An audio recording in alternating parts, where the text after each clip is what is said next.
All right, here we go. Good evening, everyone, and welcome to episode 44 Stat. My name is Kelsey Coop Charles, and along with me, I've got Antonio Brother Long, and we got West Coast Dave. How's everybody doing this evening? Chilling, man. Hey man, I am in hog heaven. That's all I'm gonna say. Hmm. This is gonna be a great episode, people. Yeah. I'm gonna go ahead and put it out there. I'm a diehard Cowboys fan, a realist diehard Cowboy fan. I understand. I'm not going to temper.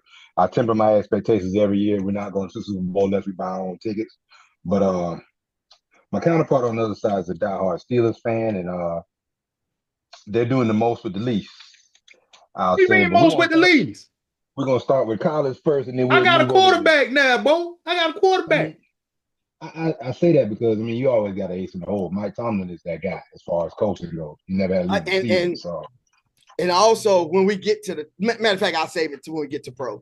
About Mhm. also the good thing, the way teams it shows team building the opposite way instead of quarterback Right. playing line. You know what I'm saying? Let's Mhm. get to that. Yeah. We'll get to that. We'll Okay. get to that. Yes, But sir. before we get started, last week was homecoming here at Fairfield Central High School. Outstanding victory over the Newberry Bulldogs, which is one of our old rivalries from back in the day. 49-42. The young men were Oh. were great, came back because they were down, touchdown in the second half, and they just took control of the game, running and passing. So I am hopefully optimistic that we can keep this going until we get to the playoffs. And Mhm. then at that point, as we get closer to the playoffs, we'll discuss South Carolina high school football. As always, Dutch Falk is king of the hill. But one of the things we're seeing is that this year it's going to be some good races in some of the lower divisions in high school, and it's going to be worth looking at because What are we there has been some very good games this year already, and it's been some quiet surprises. But then it's still traditional powerhouses still ruling the roost though. But it I is got what a it is. I got a question from an ignorant perspective. What are we now? Fairfield, what are we? We're down to 2A. Two So A. that Okay. lets you know Oh. something. Yeah. You've been gone for a while, so you remember when we was in school, Yeah. we were 4A. So 4A. Yep, we was 4A. yeah, Yeah. so it has definitely changed over the years. We are what is called a big 2A school. We've got Mhm. about 800 and some kids now. Uh, in comparison, when we were in school, we were around, 2,800, 3,000. So a lot of folks have moved out of the county, but it's still, uh, it is one of the better programs in the state. Consistently, one of the things about being in 2A that I think has been very positive is that they make the playoffs in every sport now. So, when we were in school, it was either basketball or football. Uh, Yeah.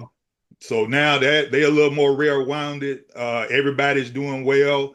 I like to see that, and because it's putting us in a good position, and also because, it's the one thing in South Carolina. There's not a whole lot that strengthens the community more so than the high schools. So it's Oh, yeah. really, Are really we still important. are we still competitive in baseball? And do we feel the baseball team still?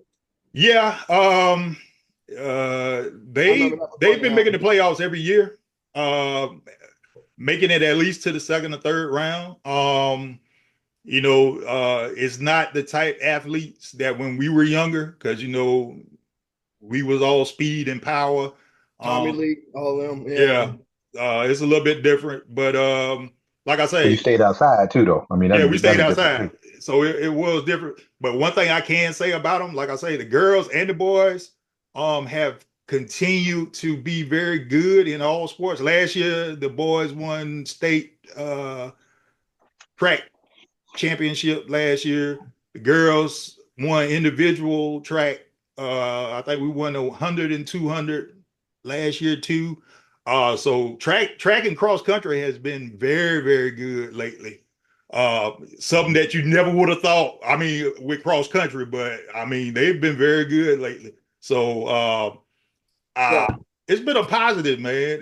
That's one of the things try to highlight the kids. Right now, I think the volleyball team is doing outstanding right now. So it's a lot of good things going on up there.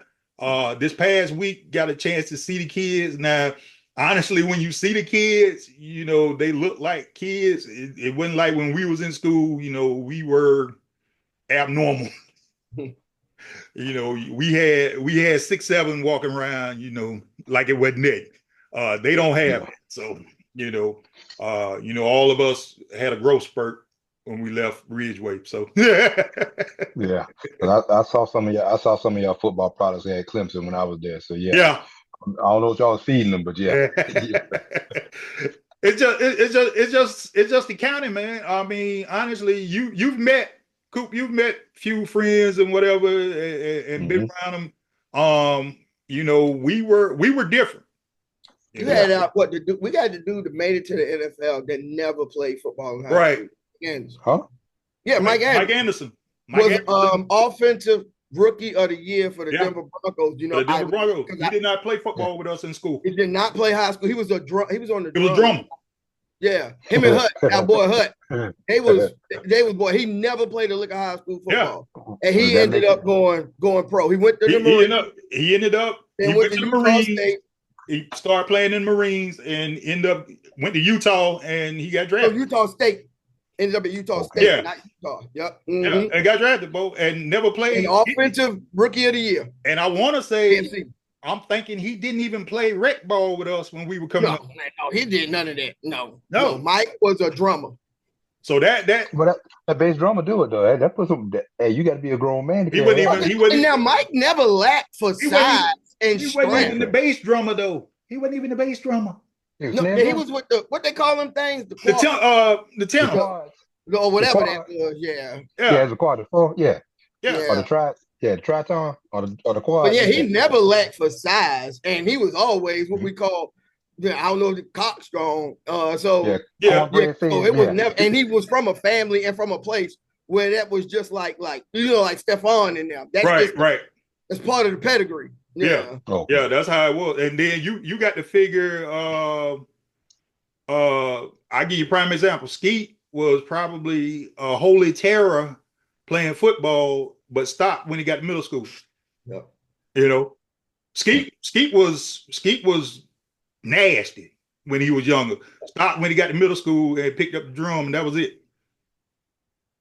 And music. I mean, you think about it. All of them had size. They just back then you decided to do different things, and you did different stuff. It just wasn't fun. Back then, Kelsey, I don't know if you remember because you're a little bit behind us, but back then, Fairfield Central's band was bigger than the football team. So that's like state. I mean, you're gonna do one or the other. Oh yeah, and that's what it was. Because Skeet's famous word to me was, "You out there getting stank, I'm up here beating on a drum." That was his thing. You know what I'm saying? And that was the difference. I met my wife when I decided to join the band, and he was up in the stands right there. Yeah, so I met my wife that year. It's so funny because I wasn't going to do nothing, and I never was good at it anyway. I got a lot of high school stories about shit I just did, and I ended up just going because I did. But anyway, it's part of the process. You got man. You just did stuff. You just did exactly. Yeah. It was one of those things where. And that's a show we could do by itself right there, because it was one of those things, because David Ann had the opportunity to see a lot of stuff because Dave was our manager in basketball. He was on the band. So he could give you a rundown on who was athletes that didn't make it. Wait, I'm going to tell you something. Before I start this, because I meant to say this first time, I have never met a person with a vertical like Tony Long.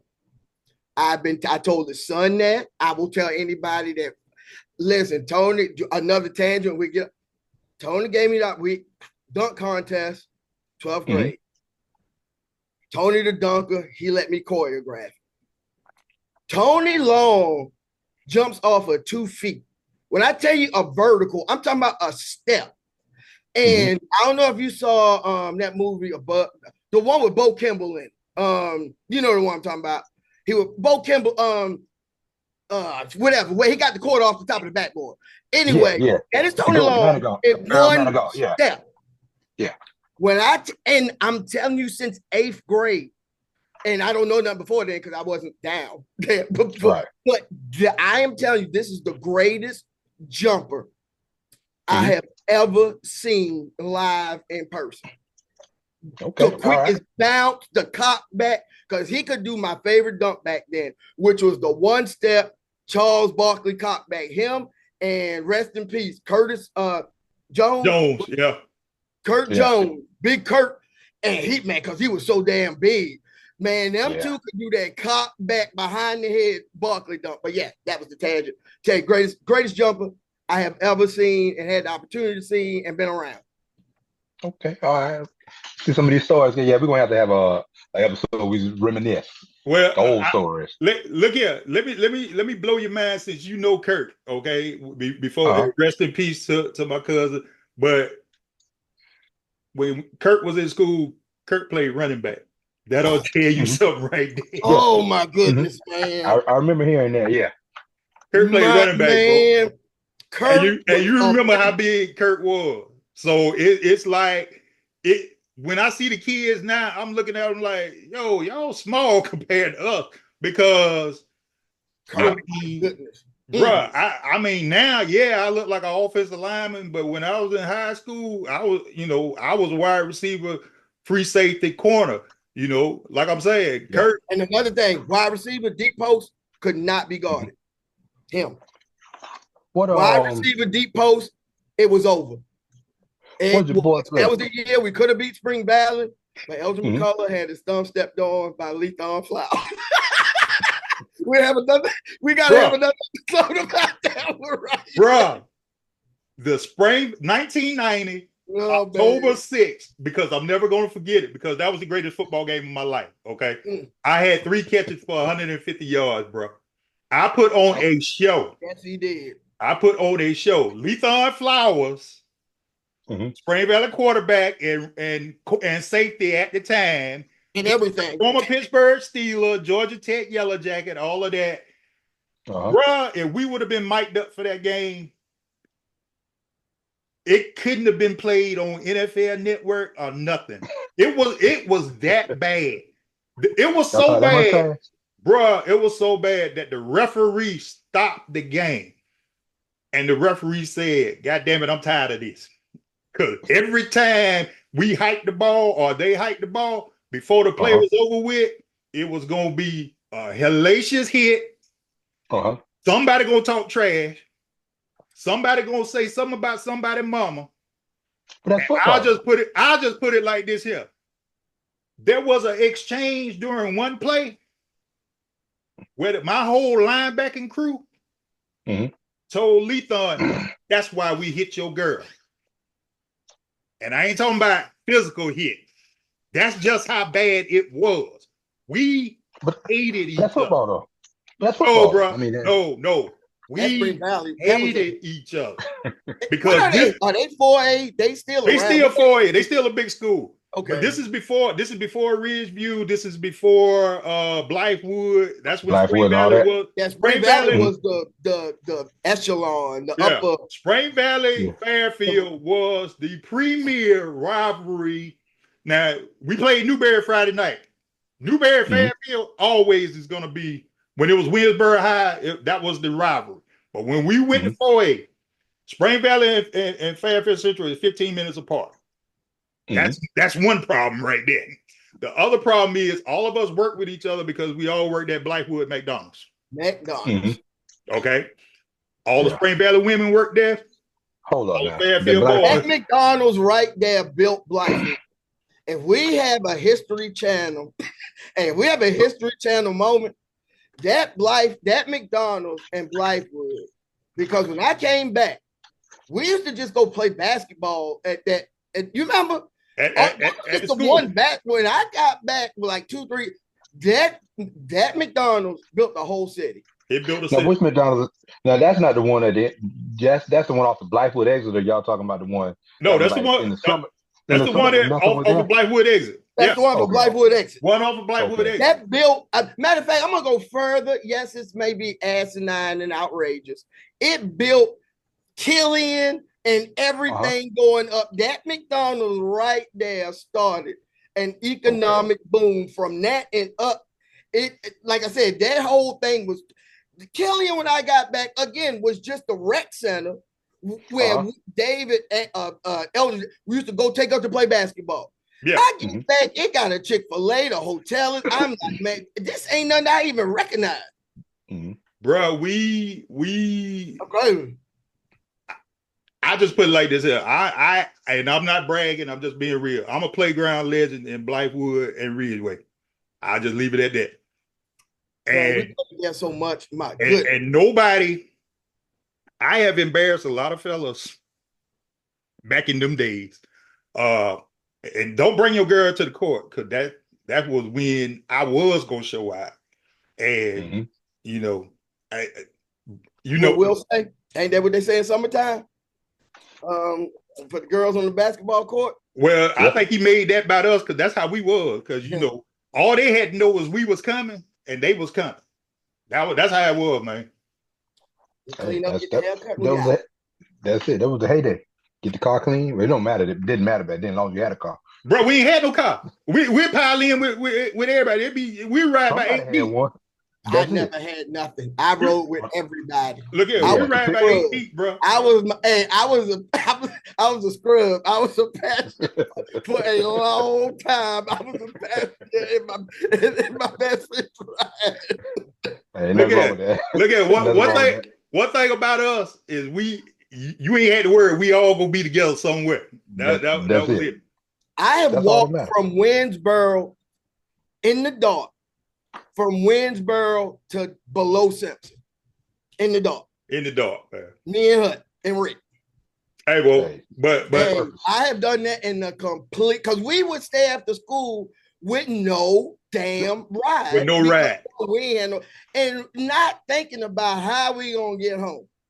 Then it begins to be 9, 10 o'clock, all the girls run out, because back then it was about talking to a honey, right? All the girls that went home. And then you looking around now, how the hell I'm gonna get home? How I'm gonna get home, yeah. But those were the good old days though, man. You didn't have much to worry about, so not like today. It's not like I had now. It's not like I had you had fun. Because the unfortunate part, even about Friday night, there was a shooting after the game. And see, that's the thing, man. It's like we ain't never had to worry about no stuff like that, man. No. No. A fist fight maybe, but you was cool the next day. You get beat, you take your beating like a man, and you going about your business. And that's another story, because the greatest gang fight that we ever had at school, I could do the play-by-play. I would sound like JR, good old JR. My God. You talking about them dudes who came from Columbia that time? Yeah, bro. Yeah, you know. It wasn't a slobber knocker, was it? Bo, stumping a mud hole and walking it dry, Bo. I'm telling you, boy, all we did was stand up. If you've ever been to Fairfield Central, all we did was stand up at the top of the hill and commentated on everything that we saw down in the parking lot. Bo, or the wall by the principal's office. That was Al's Alcine. That was that whole wall was Al's Alcine. Classic TV, Bo. It's just it was the good old days, man. It was 30 years ago, but them was the good old days, because nobody was gonna get shot. Nope. Nobody was gonna get shot. You had to worry about that. You ain't had to worry about that. Nobody was gonna get shot. And no. When it was all said and done, you could actually say, you got your ass beat yesterday, right? Yeah, I know. And you could fight, like you said, fight your best friend. Man, me and Elder have fought so many times. It's like Tony, in that backyard over basketball games. It's ridiculous. I remember one time, Kels, this is no lie, our mamas told us, and we riding the same bus, got to meet at the same fork up top. Hey, y'all can't talk to each other. Hut in the middle of it, like, man, how am I supposed to talk to y'all and y'all can't talk to each other? Man, and then about a week, that shit don't last. You're up there, you're playing again, and you're back together. Yeah. I walked in class one time, him and his man Corbin fighting like dogs. 2 days later, they back boys. That's just it be like that sometimes. Bro, that's how we were. But that's how it was, yeah. But the thing is, I mean, all us cool to this day. I mean, one of the, God rest his soul, Brian Thompson did one of the prettiest DDTs at Fairfield Middle School you ever wanted to see in your life, bro. And it was just not off the desk, didn't it? Oh, bro, it was, I mean, it was a classic Jake the Snake DDT. I mean, slapped the back of your head and everything and went straight there. It was so pretty, man. Nobody, I was like, I remember when he did Preston like that. And we was like, what brand did that for? I don't know, but it was pretty as I don't know what. Oh, if we would have had cameras back then, like how these kids had cameras, do you know some of the stuff we could have recorded? I mean, even in slow motion, it was so pretty. I mean, it football in the field where remember the field where the rock by the tree where we live and so we play football. You had like you say, you had to be because you got tackled. It was just the red clay and the rock, and you got tackled in that spot right there. You could die. Yeah, because ain't nobody coming back to get you. No, that ground ain't getting it for sure. Ground ain't getting it, and then you look at it like this, Coop. If you ever played 21 and you had 20 or 19. Oh, that last point. Oh, you got to fight. You got to hit that. You better. Ain't no such thing as no jump shot because you ain't shooting the jumper to win this game. You got to come in here and when we say Eastern Conference grown man basketball, that's how you had to play. How the pole sound when you hit it. Man, we used to play by the time you get to 20. Playing in Tony and them yard on the basketball goal, and then everything was dust by the time. Well, shit, by the time you got to 8, everything was dust. The ball, you couldn't shoot a jump shot because the ball you couldn't hold it really. Yeah, too slick, all that dust. Yeah, man, that was riding buses to people's houses. Yeah, the school bus. I'm talking about the other people. We ain't had no mass traffic. The only way you got somewhere was you had to sneak on the bus. Get to somebody else's spot. Yeah. Good old days, man. You can't, I'm telling you, the kids nowadays, they don't know about that. They look at nobody could ever understand just the joy and never had to go in the house. Never had to go in the house. And they don't understand that. And then everybody came to my house because it was two things. Me and Skeet always had everything in the world to play with, and my grandmama would go feed everybody. So that's why everybody. She fed me. There you go. Yes, look at he got so good. He started staying at the house. Yes, and they Lakers fans. So that because that's my other thing. We ain't on that season yet, but yeah, my number one team out of all my sports, Tony, is the Tar Heels. Now that is my emotion. Like you are with the Cowboys, the Tar Heels are the team that can make me emotional. And we were all Tar Heels fans except the one, not to be named, and then Lakers. Yep. Skeet, because you know me and Skeet can't do nothing alike. And Tony taught me hockey because he was a Penguins fan, and he taught me about Mario Lemieux. I remember he taught me, and then I got a sport news article. But I ain't know shit about hockey. I still, if I got my stuff in me as I pretty much do 24/7 there. I don't even know where that puck is most of the time. So yeah. There's nothing wrong with that. You got sports are sports. You got to enjoy it. But yeah, T was the first black dude I ever knew. Well, he was like Everybody Hates Chris. Remember he used to go to them Rangers. His brother like the damn Rangers. That was T in the 80s. For real. He was old boy. He was the brother. No, I never did hockey. The only thing I used to do was what was the NWA on Sunday. After Meet the Press went off. We all did wrestling. That was the key. But the thing my boys even that I did wrestling for a second. Yeah. And you know what's funny? We got a wrestling team at school now. So it's like and they do good. And that's the thing. It's like, where was all this when we were coming along? Because, wrestling was on the y'all would have done right. Y'all wouldn't have done right. No, we wouldn't have because we can't put nobody in the figure. No, because I'm going to tell you who would have been on the team. Old Russian Bear and William Bob, all them would have been on the team. No, that wouldn't work. That wasn't going to work. I can tell you that right now. Because you know how Bear was in the first place. So you already know Bear was looking like Braun Strowman back then. So that ought to tell you. Kelsey know Bear. He ain't never seen Bear. I'm just explaining to you that's what Bear used to look like when we was in school. Now I'm gonna tell you this. You know, man, Bear gave me hell. I was on the band. I wore some white shoes. Man, this cat gave me hell for a whole god. That was one of the funniest on spot. Him and Corey Ford together. You put them together, they are the funniest comedic on spot. Like whatever is happening, they narrating it. Yeah, that shit is just it can take to a whole nother level. It was shoes for the band. It was a uniform. Shoes for the uniform. Yeah, I had some white. Okay. Yeah, because man, I was wearing what I see. It was what I was gonna get, and I picked it up and I had these white 42 shoes, man. Yeah. Man, you know how we snicker and laugh, be like, man, look at this shit. Yeah. Mm-hmm. Mm-hmm. Yeah, I understand that because I was on the band too. I know how it is. Oh, dog, man. I ain't had no. So them the white shoes I saw, and I was out. Because you was on the band, man. I fucked up, man. I messed up the national anthem. I was playing the cymbals. You were playing the cymbals, bro. I messed up and I was playing the cymbals, man. You were playing the cymbals, man. You know. Yeah, Kels, I messed up the national anthem with Mazee said, "Let me see you now." Hey, he said, "Man, let me see you now."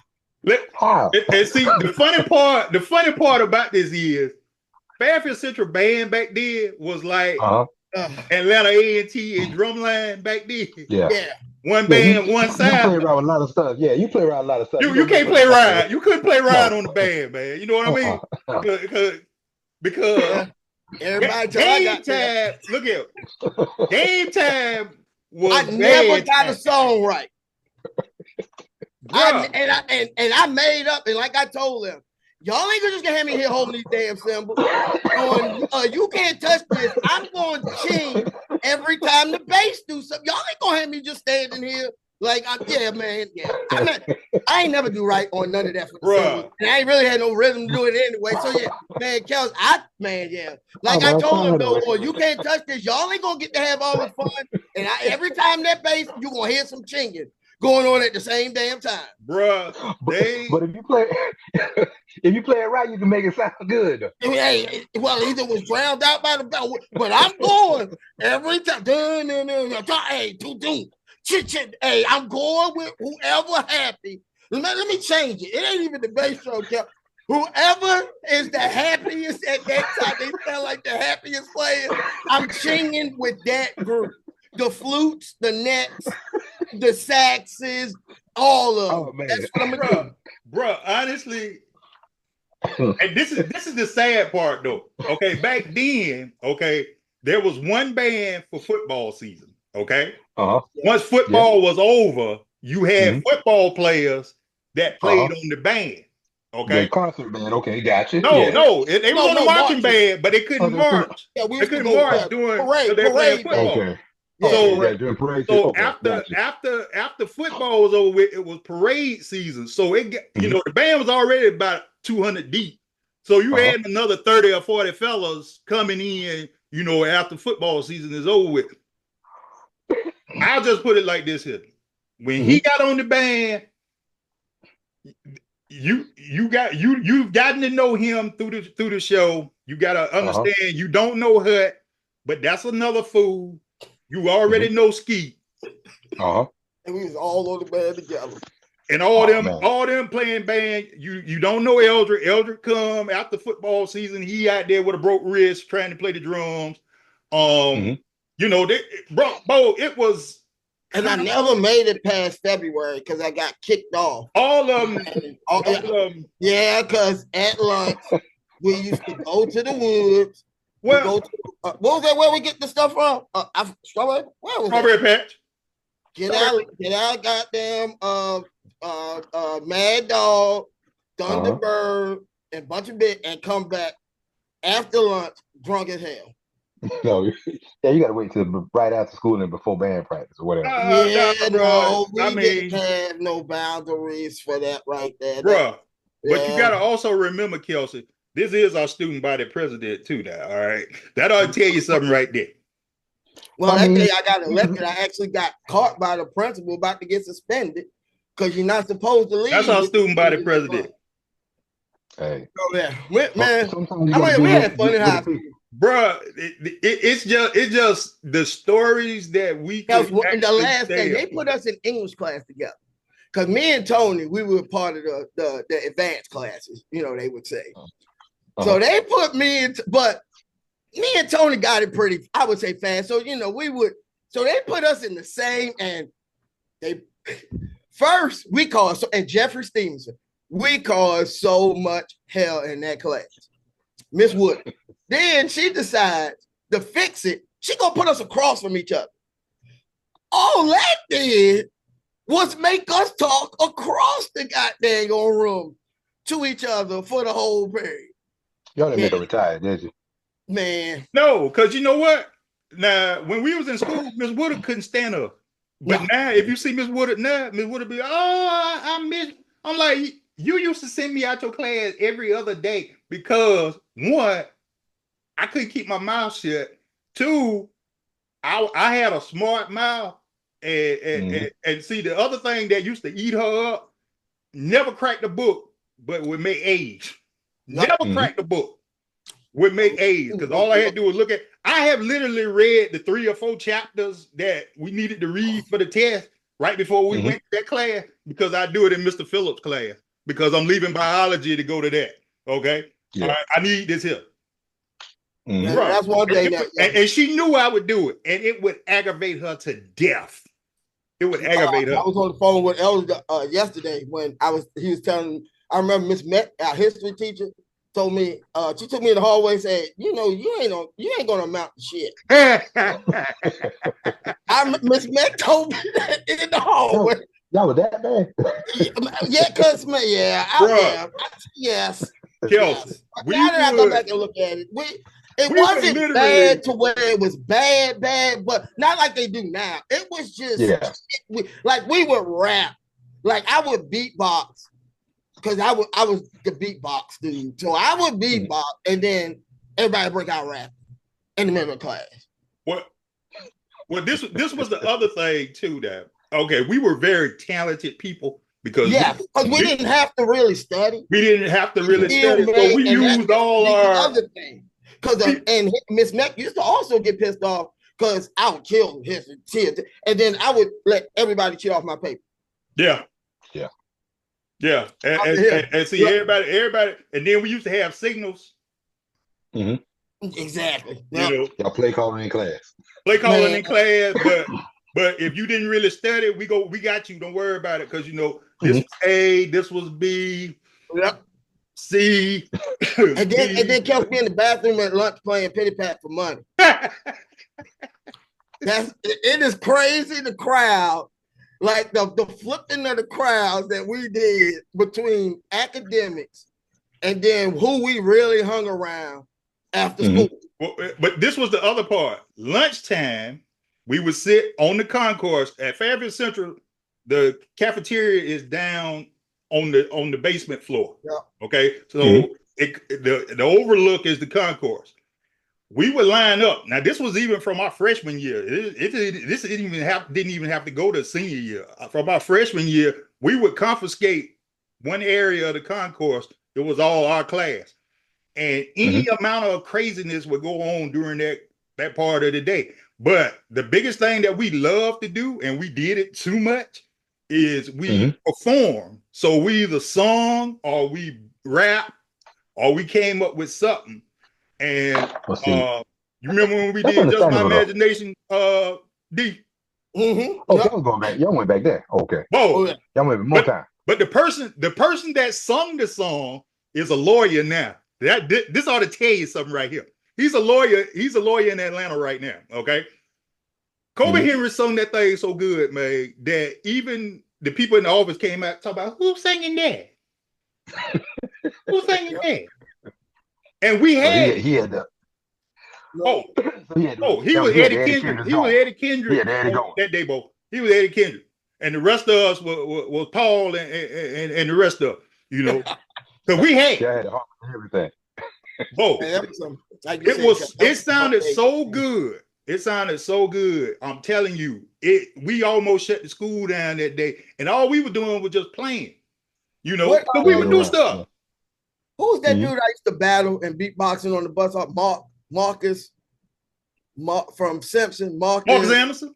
Marcus, man, me and Marcus Anderson used to be battle for beatbox.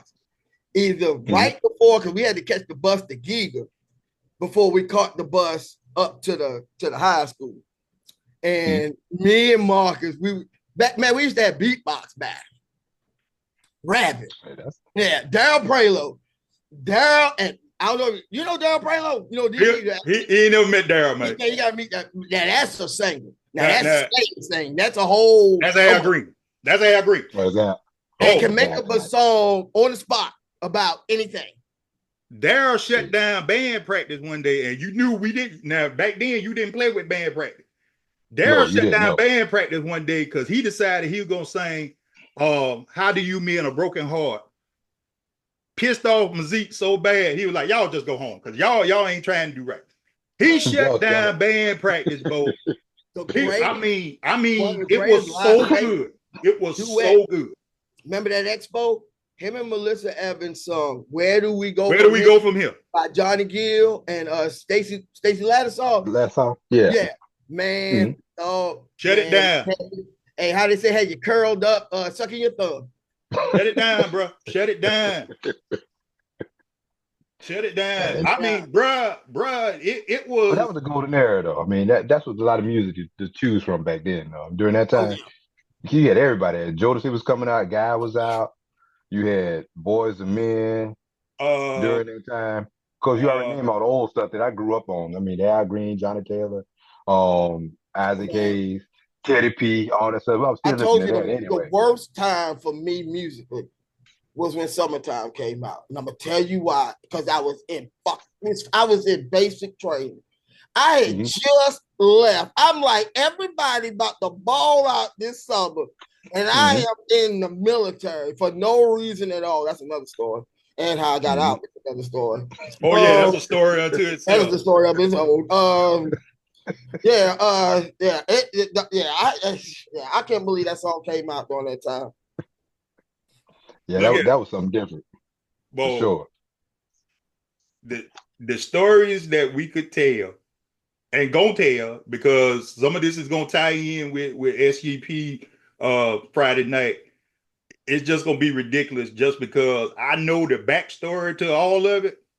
And all of it plays a pivotal role in the maturation of young men from the state of South Carolina. I'm just gonna put it like that.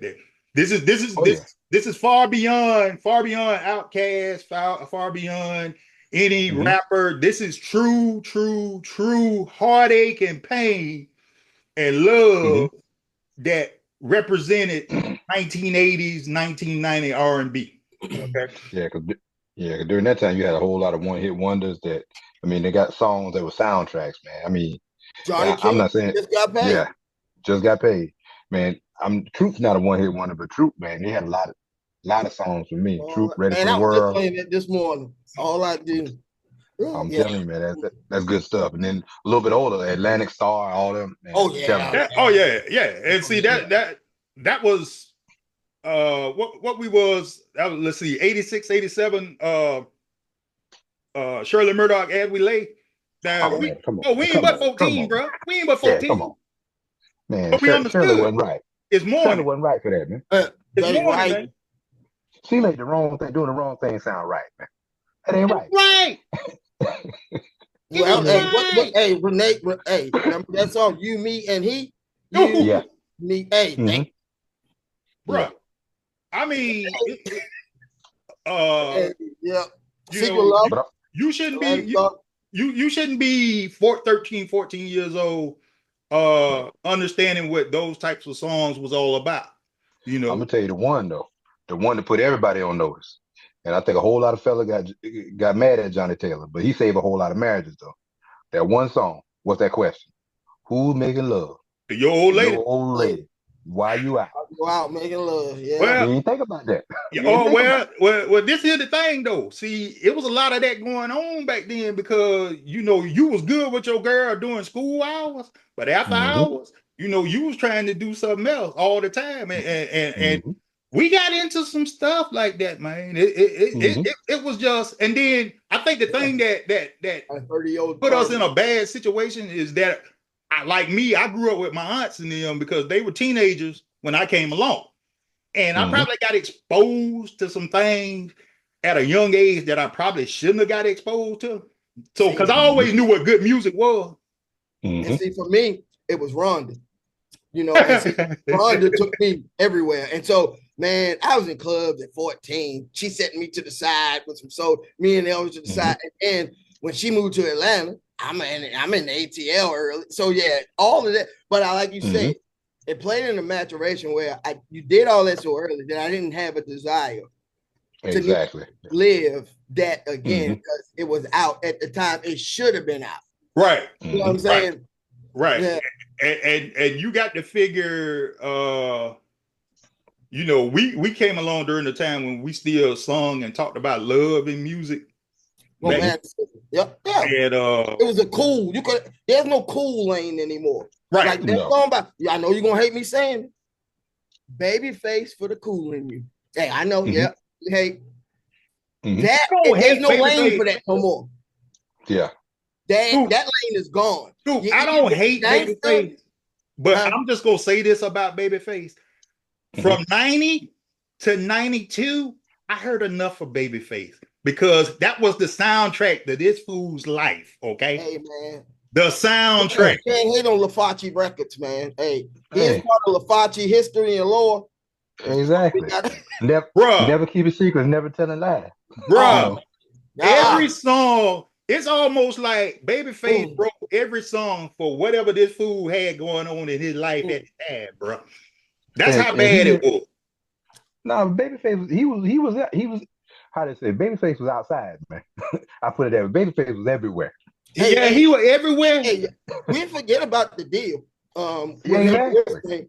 What did I just say? Yeah. What did I just say? Movies? Yeah. You know, 2 occasions. Come on, bro. Yeah, and we got tired of doing it. He just gave it the boys to me. End of the road. Look here. Now I will say about End of the Road. End of the Road is the quintessential breakup song just because of the fact, you know, it gave you the story of how we got to this point, but it also gave you, you know what, I got to keep moving on because, you know, I know we didn't come to the end of the road. That I'm gonna say gonna make it right. But you know what took it to the next step though? As only boys to men could do. What? When they signed Uncle Sam, all they want to see you again. They took it to a whole different level with that one. So. Hey, the coldest song like that to me is "Let It Burn" by Usher. Yeah, it's so much feeling in that song, and like you said, when he tells a story, and just at a point, you gotta let it burn. And that right there, yeah, that's another one to add to that. Well, see, you know,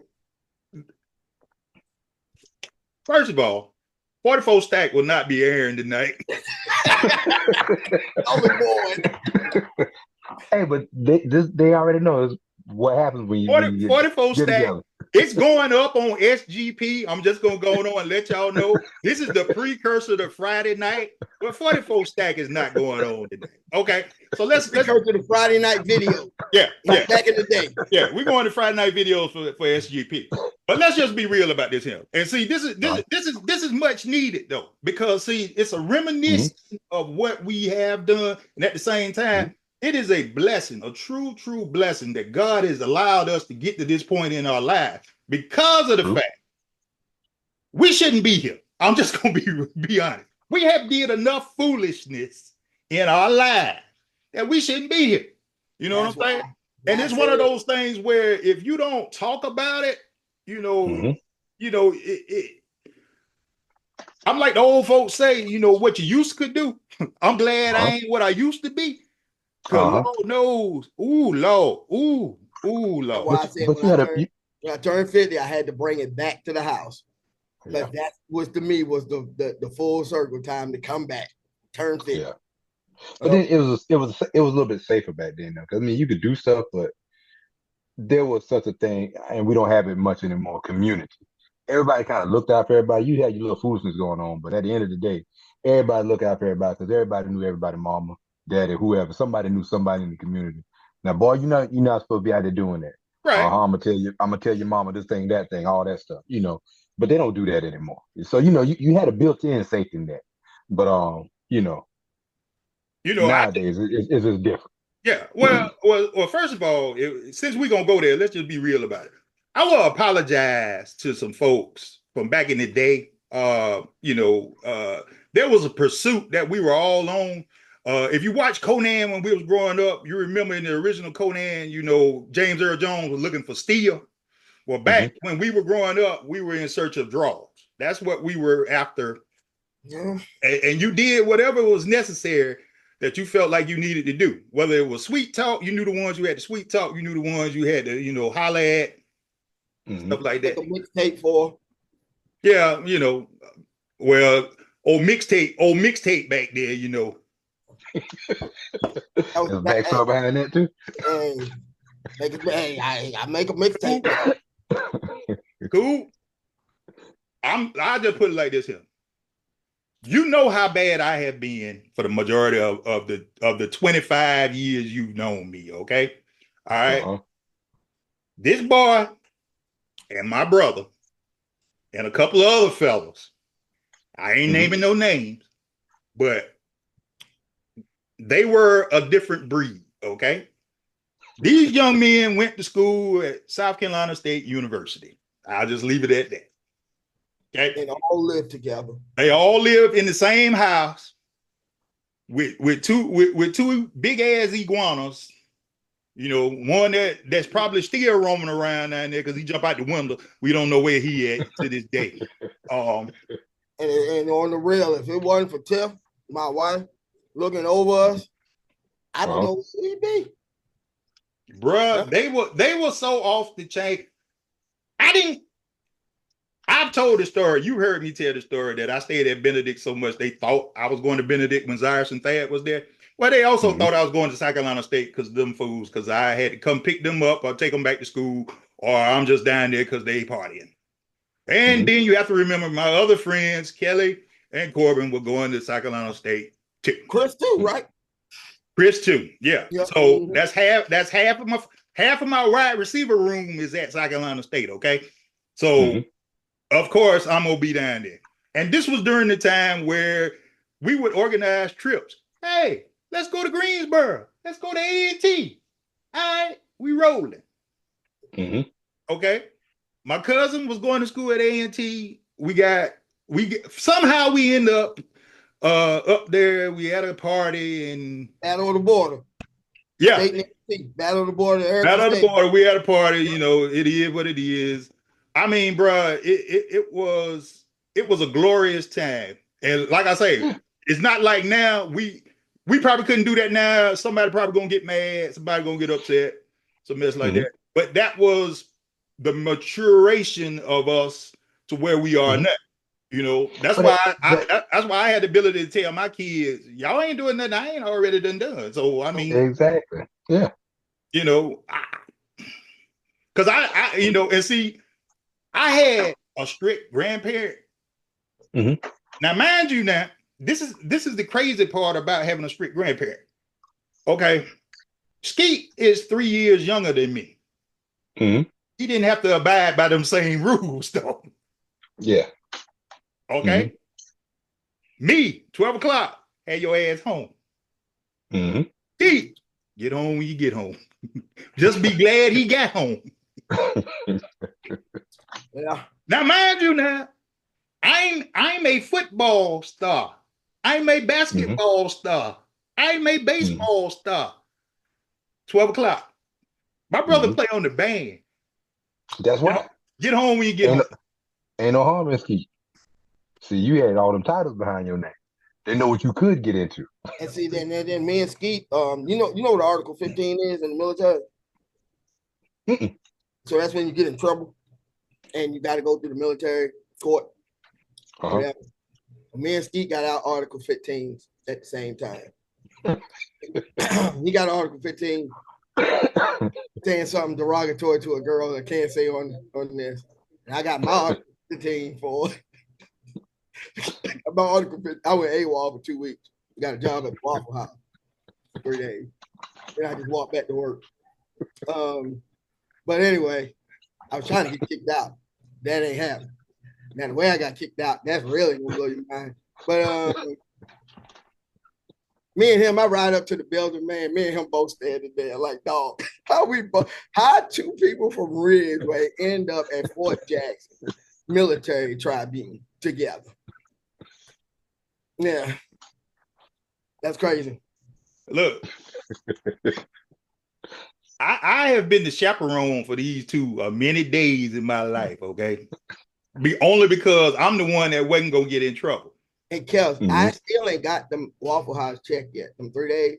Like if you go to South Carolina, like if you go to Who Owe Money, put my name in, you'll see they got my $72 check. I'm just ain't going to get it because I don't know what the hell that can lead to. That is true. By the way with it. So yeah. Leave well enough alone. Yeah. Yeah, those 3 days, I had to quit, man. I'm gonna tell you one thing. I don't give a damn what nobody say. I work at Microsoft as a product manager for security for Office. The most difficult job I ever had was being a cook at the Waffle House. Oh yeah. I ain't understand none of that shit that kept scattered, smothered, and then the dude who was training me only let me make damn toast. So and he was from South America. You toast. Like, damn. I mean, that's the worst. Wait a minute. That's the hardest job I ever had in my. I don't understand how they don't make it. They just know how to do it. Bro, you use the griddle press. You was in Blackwood, wasn't it? Yes. I ain't understand none of that, man. I got much respect. Man, them things be coming at and they don't write nothing. Man, yeah, but I got that. He said, you just make toast. Wash the dishes and make toast. That's what I did for my 3 days. Then I decided you need to go back to the military. Just walk your ass back to formation. That probably would be the best thing after 2 weeks. After 2 weeks. Nice you to come back. Where you been? First on say, and you know I gotta talk to you.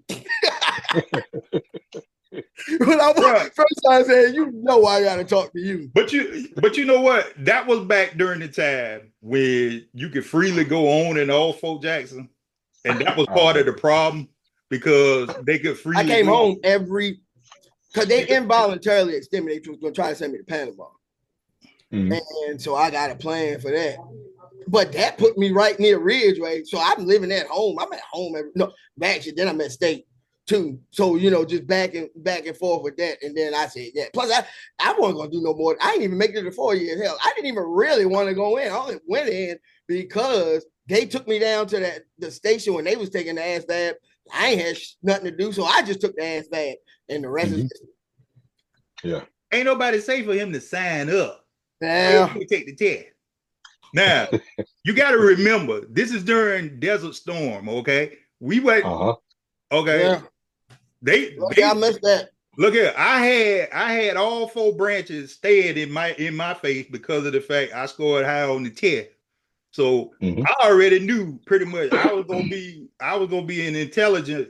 They're gonna send me someplace. I already knew. Y'all probably ain't gonna see me come back, or if I do come back, y'all gonna wonder how he got back. I wasn't even trying to do that. Because I knew how we was. Sometimes it don't pay to be smart, bro. I'm just gonna be honest. Yeah, I wasn't old enough, so mom wouldn't sign for me to go in. Yeah, they tried to put me in the nuclear program for the Navy. Yeah, I was ready. Mama wouldn't sign me up. So, like I said, go on the real. I'm not gonna lie. I did get the college fund, which did pay for State. I do have to say that because I qualified for the. When you score like T said higher, you get past the GI Bill. I qualified for it, which was $75,000. So that paid for back then. That was 95. Back then, that took care of your 4 years.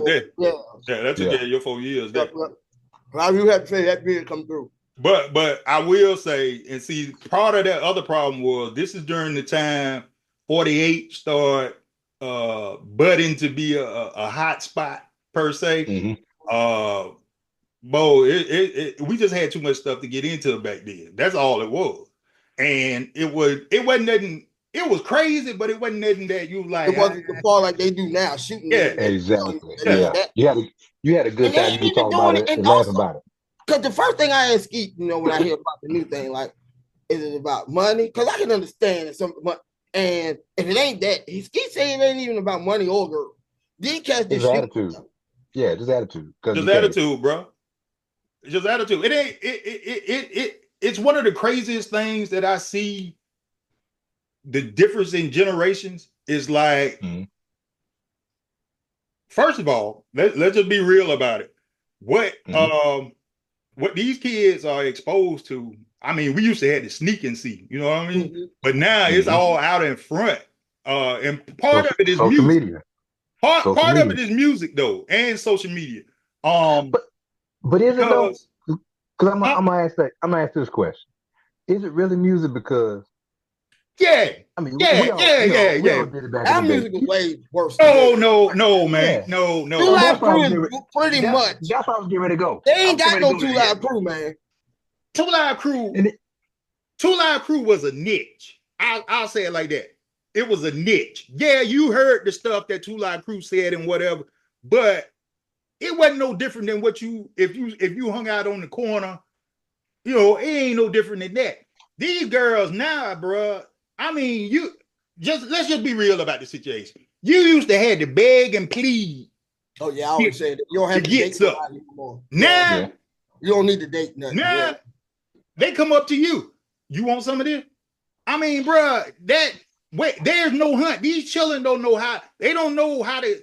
Part of the issue and part of the reason why they flip out, I think, is they don't get their heart broken because they don't know how to take rejection either.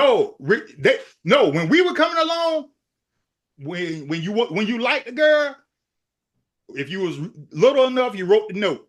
She either sent it back, maybe, no, yeah, whatever. The box, yeah. Or when we got old enough, when we were actually dating, if you liked the girl, you came up to her, you asked her out, she say, yeah, no, whatever. Okay. And even if you took her out for a while, you might not get beyond second base. But it was an art to it, and then there was a soundtrack to everything too.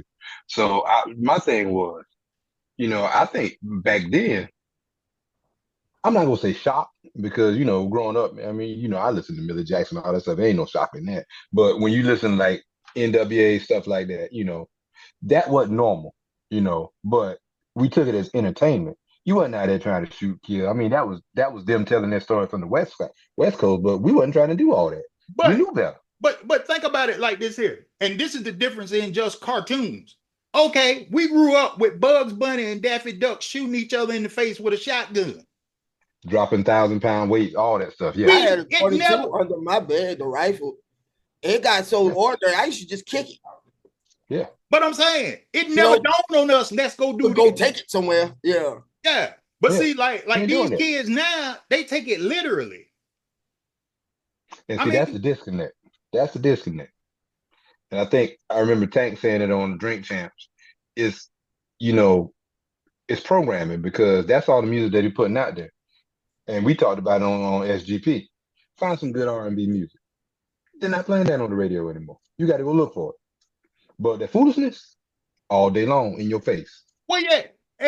And see, the children don't have the brain capacity, I would say, to differentiate what is real and what is not. Okay. Well, you got to look at social media though, because everybody's posting this, posting that. They're living a lie. I mean, because even when you look at these rappers that putting this music out, what does their life look like? You graduated from that. Your kids ain't doing that. So I mean, you got to be able to see. You got to be able to see through all that. And that's when I say it's up to the male, dad, granddad, like for me, my two sons. You have to have a reference too, just like that Roots video where you say none of this is real. Well, you know the one I'm talking about. Where they say, hey, he's a model. Yeah, never do what they do. So do what you do. Exactly. Yeah, and Game got one too. Wouldn't get far. I mean, wouldn't get far. And you gotta, as that person, also make sure they are exposed to that music as well, because they're not gonna know it. Each one to teach one, and so as the male, the responsible male, whoever that may be, or even responsible female, whatever. Just make sure that is continuously played, the stuff we saw, like my son, especially Junior, can tell you every line of Martin because it stayed playing. He knows it because there's at a point we give kids too many choices, but that might be another thing. But this is what they know and are exposed to. Now, does he have his own thing? Does he like he has his own artist? I can't name him because I don't he probably like Drake. He probably like Drake. Oh, yeah, probably so. Yeah, but he still, if I go look at his playlist, he loves Rakim. Why? Because I exposed it to him and he knows I love it, so that's what he hears as well. So you get both in that playlist. When I look at it, it makes me smile because I don't want him to be me, but I also want to say, hey, he at least was listening. Well, exactly. Yeah. My daughter now, her and AZ Young was raised on Outkast and Pac and Scarface and of course the God MC himself, because you know if you ride with me, you're gonna hear Daddy Kane and Rakim somewhere in the mix, you know. Yeah. By the way, like Kane and Pepper, and Salt got a new song out. I gotta check it out. I have to hear it, but I mean, it's just the point of we came along at the right time because it was the explosion of hip hop. I still say, and I think we need to do this as a show. 86, 87, 88, 89. Them 4 years right there is the height of hip hop. And I dare anybody to say any different, because those 4 years right there gave us, that was after Crush Groove, the emergence of Daddy Kane and Rakim, the emergence of Salt and Pepper, Heavy D, LL Cool J. LL, even though he came out 84, 85, this is when LL I'm Bad came out in 87. The most influential thing happened too, and we get a chance to look it up, when the battle happened between Kool Moe Dee and Busy B, and he beat Busy B, and he made it stop being for the hip hop to the hippie and started making it about serious lyrics. That was a critical battle moment, because it flipped hip hop to be lyrical, to start being more lyrical instead of being the traditional party anthem. Well, it went from praising the DJ to the actual MC. Yes. You know, the DJ was the focal point, and after that, it went to the MC. Yeah, you know? But that battle also was critical in changing the trajectory of hip hop. Yeah. But it also brought along, and see, this is one of the things I know the kids don't understand. You know, people don't realize Ice-T was a rapper back then. You know what I mean? Yeah. We know, but youngsters, all they know Ice-T as Torillo from SVU. That's all they know. Right. Yeah. They don't know the emergence of Ice-T. Ice-T is the godfather of gangster rap. Gangster rap. And he still got the coldest, because Willie Benson said this, 6 a.m, police at my door. Fresh new Adidas across the bathroom. Man, and the beat, boom, boom. That right, like you said, is so gangster. It's crazy. Yeah. It opened us up to the other side at that point. You know what I mean? It was it was something that was because really, you know, during that time, all we had was Shy D and Two Live Crew. That's all we had, you know. And then we knew the New York rappers because it was Run DMC and it was the Fat Boys. You know, LL emerged. You still was cool. Not Curtis Blow. KRS. Yeah. Curtis Blow. You know, that to us was, okay, that's rap. And Sugar Hill Gang, because I had that on 8-track.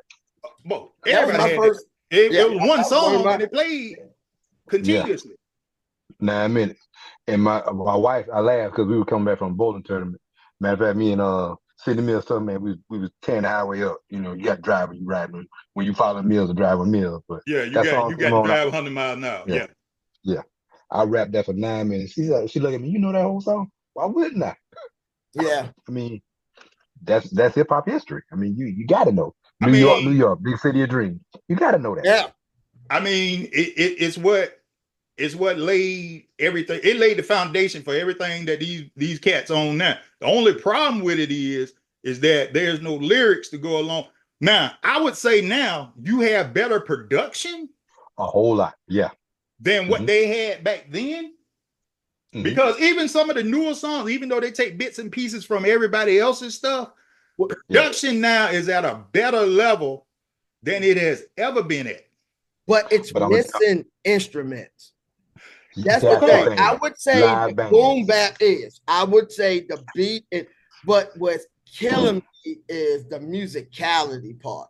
Mm-hmm. Like that's what Dre could like and Quick and Organized North. Well, We got it. I just want, and that's why I don't like no Future song. I don't even like the song Mask Off, but that damn flute in that song, because it just stands out because nothing has an instrument in there. Like, not even like what was Pac's name on A Different World, Piccolo. We don't even have Piccolo in there. Yeah. You know. Yeah. Yeah. Okay, but when you even with that, okay, you saying they're missing the musicality. All right, but think about what you just said though. Look at who you said. People don't realize DJ Quick is one of the best producers out there. Okay. He don't get the credit, but he is. We already know who Dre is. Dre has always proved what he was. You know what I'm saying? Mm-hmm. So I mean, when you listen to Metro Boomin, London on the Track. Oh, I like. Don't get me wrong. Now, yeah. But I'm saying what I'm saying is that they are doing what they have to do because it's they are of an age of mass production of multiple people. Whereas it takes Dre a year to perfect one song because he got that thing in him. And if it ain't hitting right the way he wanted, he got to we got to redo it. The thing about Dre though, he's an R&B producer in the rap world. Because R&B production is going to be much more detailed than you can make a rap beat in 15 minutes. Not taking away from the musicality of it, but when it comes to Dre, he's got to have the right sound. It's got to be almost perfect to him, and that's to his detriment. You know, when you talk about musicality, one of the most underrated DJs out there who's put rappers and R&B on, DJ Jazzy Jeff. I mean, he's pretty much single-handedly responsible for Philadelphia sound. I mean, he is the best DJ ever to me. I mean, when you go DJ, I'm not talking about producer. I'm talking about a DJ. He is the best DJ to me ever. Yes. Okay, so here's the true question then. If that's what you're missing in R&B, and I know part of it is the record company, so we won't even get into that part. But at the same time, then why are we not getting males? Because the females are doing what they're supposed to do. There's not a female artist right now that if I put a mic in front of them that can't go. You know what I mean? And from a production standpoint too, because a lot of them produce their own music. So what's wrong with the fellas? Is it because Kale's in jail? No, it's easy. I think you spoke on it before.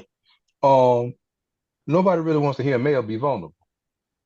But you don't have to be vulnerable. But the vulnerable males are in a new genre. It's in that Afro beats. But they are the men who can now sing. It ain't in R&B anymore. It's in that Afro beats thing, and all of them are begging and crying to me. They always talk about how they're heartbroken. Give me all that is that to me. So that just moved over to them cats. But we as R&B males, we just don't make that music. But I also think it's a life experience thing because that's true. That's true. These young cats do not have the same life experiences that we have. We have all of us. If you are over 40, and I'm gonna use this example. If you are over 40, you've had your heart broke. Oh yeah. Okay? Yeah. You've had your heart stomped on. You've had your heart broke. You know what pain feels like. And you cannot be a man unless you know what pain is. I'm going to agree to disagree with you on that. I'm going to put it like this.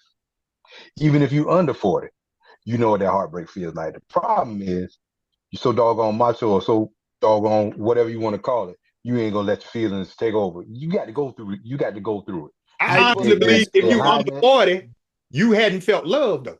Because Yes, they have.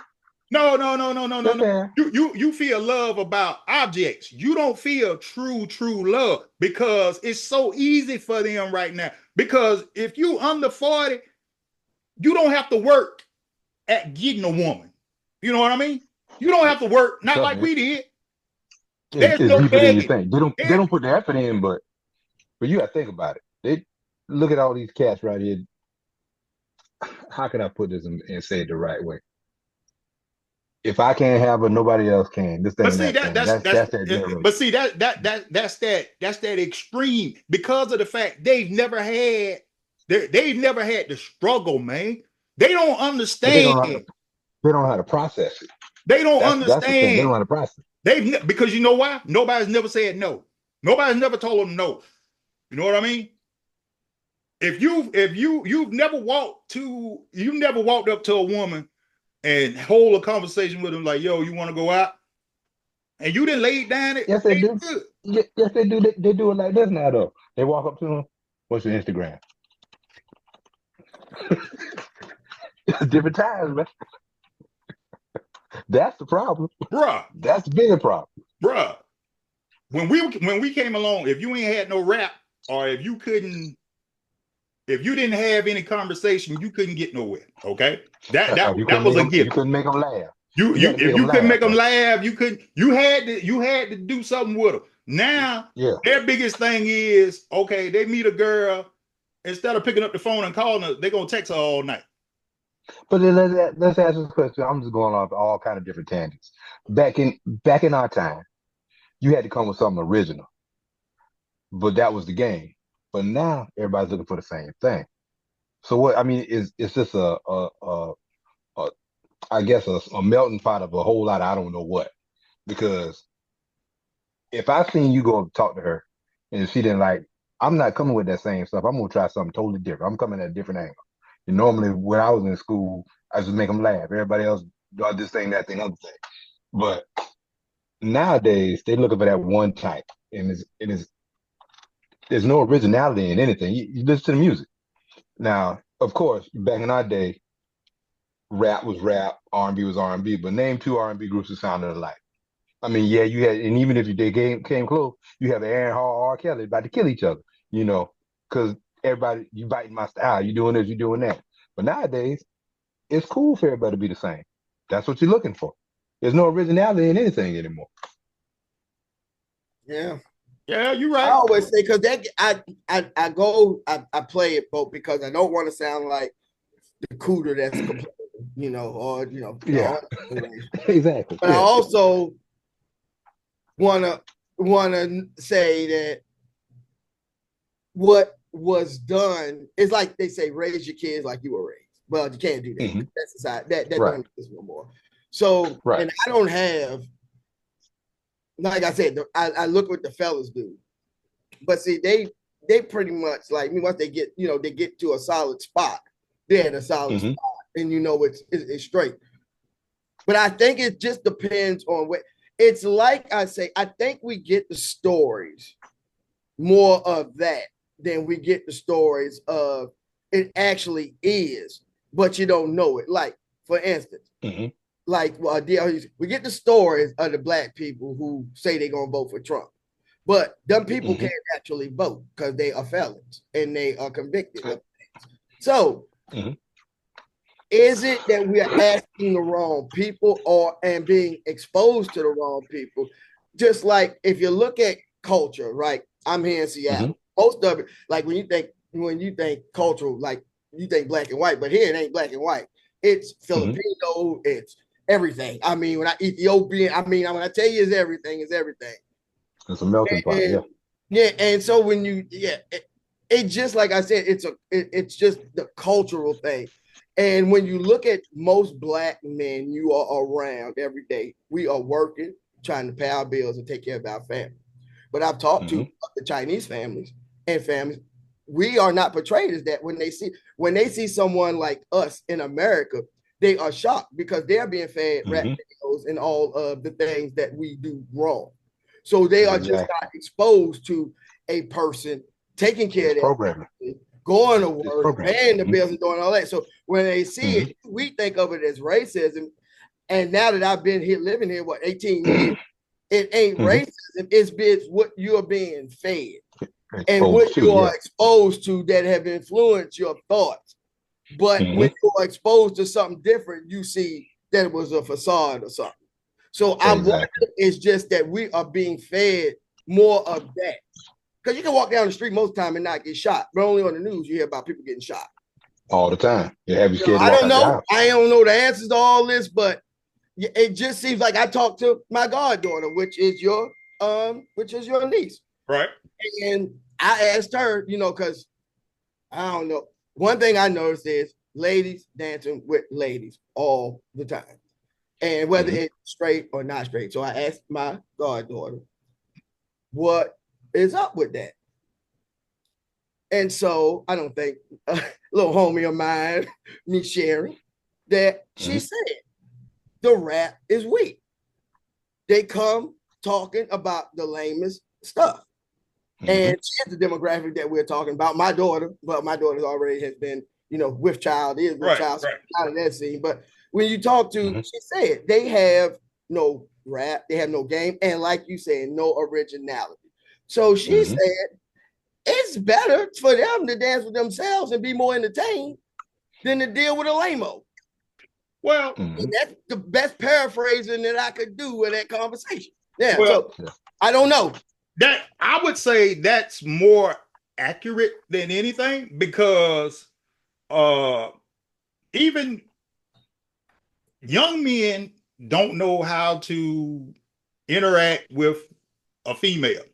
They will take 3-4 fellas over there with them to have that conversation instead of having it one-on-one because they don't know how to. And then the other part of it is they don't have, when we were growing up, if you could dance, that was going to get you a woman. Because she wanted to dance with someone that could dance. Okay. It's not like that anymore.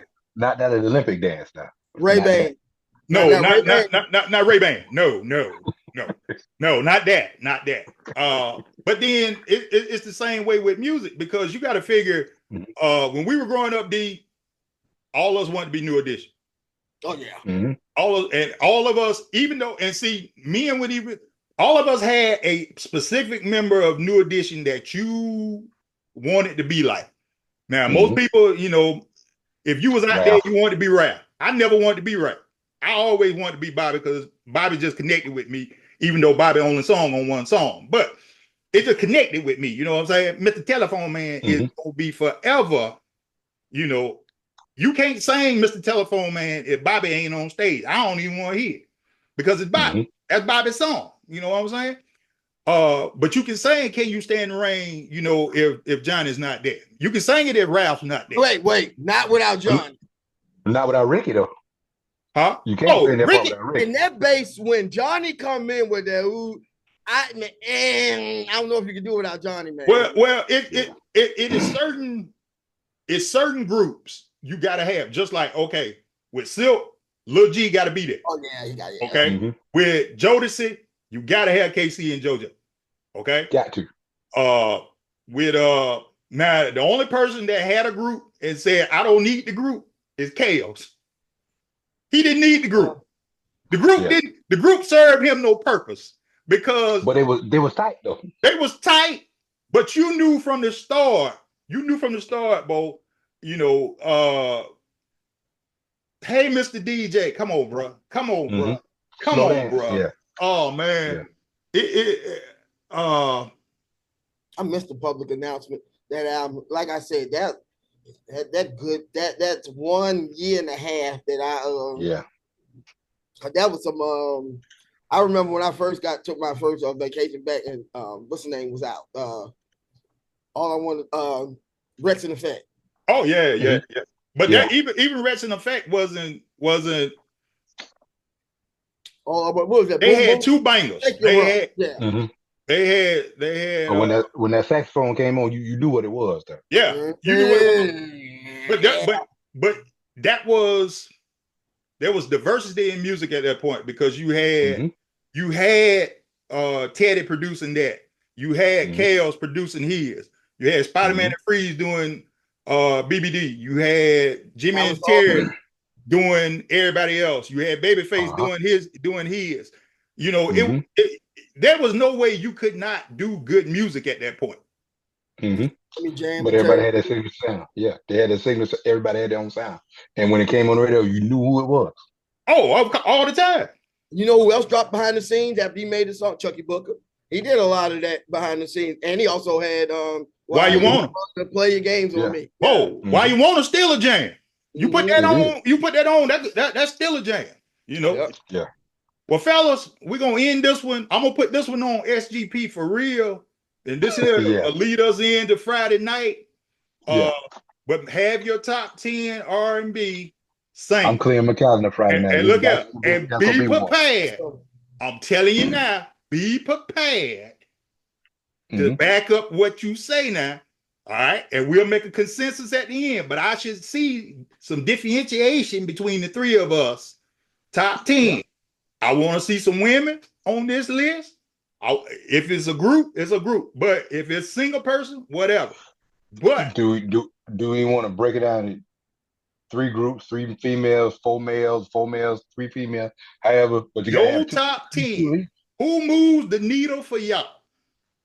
Oh, that's easy for me. Yeah. Who moves the needle? Okay, don't matter what it is, but come with 10 strong components because I guarantee you we're gonna argue about it because we already know because somebody gonna get left off and somebody gonna get put on that we're gonna be like, how you do that? Well, for me, my top 10, y'all gonna look at me strange the whole way because my top 10 gonna be different. Yeah, mine gonna be different. But look here, I already know. No, mine is Babyface is at the top of somebody's. Yes, it's common, but it is different too, in some ways. Because if you are a Negro in America, you have an affinity, like Dave Chappelle said in the skit, for a certain sound. You go in the dust, you know, you get the guitar, you know, but you go in the barbershop, you start playing the you know, it's a different thing. I'm gonna say this before we go. Next year in May, and this is how the diversity of me, okay? This is how you know I'm crazy. I'm very, very tempted to buy tickets to go see Metallica in Charlotte in May. What's wrong with that? Nothing at all. What's wrong with that? But I don't want to see because Pantera's coming with them and somebody, I forgot who else. I don't want to see them. I only want to see Metallica. End of the stand, man. And it ain't even, look here. It's just something about Metallica, man. It's always been Metallica. To me, it's Bon Jovi. To me, them two. Bon Jovi. I don't. You know, because want it. Yeah. Get alive. Joni Mitchell. Oh, yeah. Just different like that, man. Hey, Mo, look, I think Friday night's gonna be great. Oh yeah. Elsie, you talked enough stuff about this here that we can stay off the Cowboys. So I'm gonna let you alone, but don't lose Thursday night. Listen to Thursday night. We probably will. I'm gonna tell you this, and I know we got to go. Something going on with the team. They was already sorry, but something going on with them. You can tell their language when they're playing. There's something else going on. But we'll see Thursday night. They fix it. Just watch Michael Parsons, and you'll see what's going on. Look at because he on the field on the podcast. Which one? Either way, he needs to shut up. He needs to shut up. That's his problem. All right, fellas. We see y'all on Friday. Yes, sir. All right, then. All right.